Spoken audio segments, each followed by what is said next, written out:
এই 25 ফিটের রোড এসে যে এখানে দেখেন যে 40 ফিট যেটা লেখা আছে, আমরা এখন এই ব্লকের একদম শেষ মাথায় আছি যে 34 35 যে প্লট, হ্যাঁ এই রোডটাই। এখন আমরা এই হচ্ছে মেট্রোলটা যেটা দেখতেছেন ওটা একটু কোনাকুনি আছে, ওই যে ক্রেনগুলো যেটা দেখতেছেন, আমরা এখান দিয়ে ওটা কানেক্ট করব, এইখান দিয়ে রোডটা কানেক্ট করব। এখন দুইটা কোশ্চেন আছে, আমরা এখনো কেন রোডটা ভিজিবল না। এক হচ্ছে কি, আমরা তো ফার্স্টেই বলছি যে আমার প্ল্যান হচ্ছে 852 বিঘার আমার প্রজেক্ট, আমাদের 300-র উপরে কিনা আছে বিঘা। এখন আমি যদি এই রোডটা করে দিই, প্রথম যেটা প্রবলেম হচ্ছে আমাদের যেগুলো আমরা কিনতেছি স্থানীয় থেকে দামটা অনেক বেড়ে যাবে। কারণ এই রোডটা যদি হয়ে যায়, আমরা জমি কিনতে গেলে আমার তখন আমার ওইখানে পারচেজের টাকা বেশি যায়, সেল করতে আমার বেশি দামে সেল করতে চলে আসবে, যেটা এখন সম্ভব না বিক্রি করা ওই দামে। আর আরেকটা হচ্ছে রোডটা তখন সবাই ইউজ করা শুরু করবে, তখন দেখবেন আমার এই প্রজেক্টের রোডটা আমি মেইনটেইন করতে পারবো না। কারণ গ্রামের কন্ডা বাজার এদিকে যারা আছে সবাই এই রোডটা ইউজ করে, ওটা ইউজ করবে, একদম ইউজ করে। রাইট, এটা একটা ভালো পয়েন্ট। আপাতত রোডটা এই জন্য কোম্পানি চাচ্ছে যে এখন না, তোমাকে বুঝছেন এটা রোডটা কেন করতেছে না। মেট্রো যেহেতু বলছে ওরা সরকার ক্লেম ক্লোজে 27 এর ফার্স্টের দিকে, তো আমরা ধরে রাখলাম 27-এ, সরকার বলছে আমরা 27-এ মাঝামাঝি ধরলাম। ওইটা যখন ডান হয়ে যাবে ইন দ্য মিনিমাম যেন আমার এটা ডান থাকে তখন। এই জন্য এইভাবে হচ্ছে প্রজেক্টের প্ল্যান। এই জন্য আমি ভাইদেরকে বলছিলাম একাডেমি থেকে যে প্রজেক্টটা র রাখা হয়েছে যাতে দামটা কম থাকে, আমরাও যেন কম দামে কিনতে পারি, জাস্ট বিজনেসের জন্য বলছিলেন। ঠিক আছে, এটা বলছিলাম, এবং এটা হচ্ছে এটা মানে ভিজিবিলিটি আর কি। সো যত ডে বাই ডে যাবে আমার এ ব্লকটা ভিজিবল হয়ে গেছে, তারপর আমরা বি ব্লকটা আমরা ভিজিবল করব। এইটা আমার বি ব্লক, এই যে এ ব্লকের আমরা একদম বর্ডারে আর কি, এই যে দেখাই এই যে একদম এই বর্ডার, এই যে 34 35 এই বর্ডার। এখন সামনে থেকে আমার বি ব্লক প্রজেক্ট শুরু। এইভাবে আমার প্রজেক্ট আগাচ্ছে। যে এখন আরিয়ান সিটি যতগুলো দেওয়া আছে আমার সব হচ্ছে সিমেন্টের ঢালাই দেওয়া, মানে আমার সব একবার করা। এটার ভিতরে এখন কিছু কিছু পাবলিক সিটি আছে না, পাবলিকের এদিকে না, আমার এ বি সি ডি এগুলো আমার পুরো একবার, মানে বিষয় হচ্ছে বুঝছেন, মানে হয় কি একটা হাউজিং করতে গেলে ভাই, কিছু একটা হাউজিং করতে গেলে কিছু অবশ্যই ফাঁকা থাকবে, হয় না এটা কিন্তু উই নো। হ্যাঁ ঠিক আছে, এটা খারাপ না, না খারাপ না, কারণ আমি তো ডে বাই ডে কিনবো, নেগোসিয়েশন করে কিনতে হয়। হ্যাঁ, যেমন ওই যে আপনাদের ফুললি আপনাদের আন্ডারে কোন পর্যন্ত এবি একদম ফুল 100% একর করা, যে যেটাই নিতে চাচ্ছে একদম ওইটা দাগ মার্ক সহ মোজা যা আছে এভরিথিং প্রোভাইড করা যাচ্ছে। এবং ওই জমিটা কার আন্ডারে আছে এখন, রানার ল্যান্ড ডেভেলপমেন্ট নাকি তারা আছে কি আপনার এই সবকিছু প্লটগুলো করে নকশা করছে, কিন্তু দেখেন ডিসি গুলো বাদি রাখছে। ডিসি আপনার কারণ আমি আগে ওনাদের বলছিলাম যে রানার কখনো যে কেনা জমি ছাড়া বিক্রি করে না, কি আমরা একর করা জমি আমরা তারপর একর করা হয়, তারপর আমরা বিক্রি করি এইদিকে যেটা আর কি, যেগুলো আপনার লেফট সাইড সিআরডি আপনার বামে অনেকটা। তাহলে এটা হচ্ছে কি এই সাইড না, এখন হচ্ছে এটাই আমরা এর ভিতরে আছি, এর ভিতরে এই শেষ সামনে বি, সামনে আমার বি ভিতরে আমরা যাব না, আপনি চলে নামতে পারেন না, হাঁটতে পারেন। ও আচ্ছা আচ্ছা, বুলাটটা করে তো বুলাট দেখতে পাচ্ছেন। ও আচ্ছা আইডিয়া করলেন। ও আচ্ছা, এগুলো হচ্ছে বি, রাইট? এটা বি, সোজা বি চলে গেছে।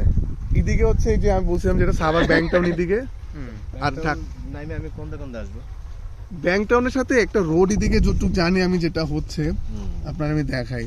এই যে 180 ফিটের একটা, এই যে কই হলো, এই দেখেন একটা 80 ফিটের একটা রোড আছে, এটা এখনো হচ্ছে। এখন রোডটা আমি অনেকজনের সাথে শুনছি যে হযরতপুর চিনেন নাকি, হযরতপুরে কয়েকজনের সাথে বলছে যে রোডটা নাকি আছে চিকন এখনো।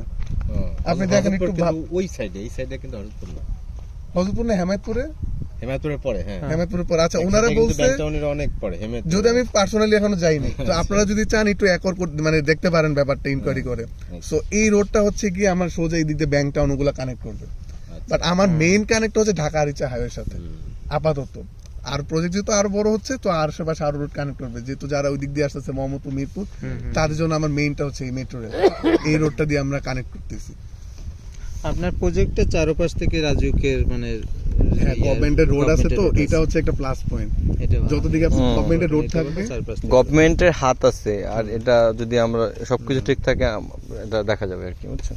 বুঝেন না, গভর্নমেন্ট আর চারদিকে আছে, চারদিকে এই রোডটা কি একদম এটা নিয়ে চলে গেছেন, এটা কি একবারে এই রোডে, এই রোডটা যে 80 ফিটের যে একটা রোড লেখা আছে ওইদিকে চলে গেছে। এটাও সরকারি রোড, এটাও সরকারি রোড, এটা সরকারি রোড, এটা সরকারি রোড, মানে চারদিকে আমরা মাঝখানে আছি। এটা তো ঢাকা আরিচা, এটা হচ্ছে সুবিধা না, এটা হচ্ছে ফ্যাসিলিটি, মানে চারিদিকে থেকেই আপনি রাস্তা পাচ্ছেন।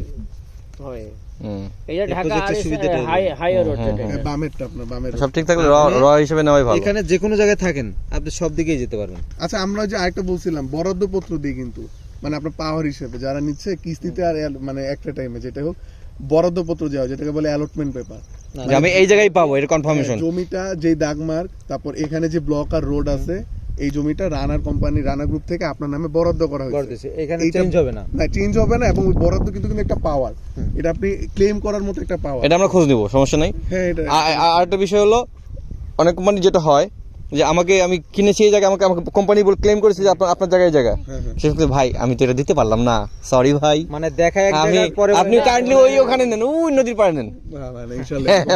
এটার জন্যই তো বরাদ্দপত্রটা। এটার ভয়ের কারণে মানুষ হাউজিং এ ঢুকতে ভয় পায়, ট্রাস্ট করতে ভয় পায় বলতে বুঝবেন, আমার সঞ্চিত অর্থ মানে আমার কোথায়।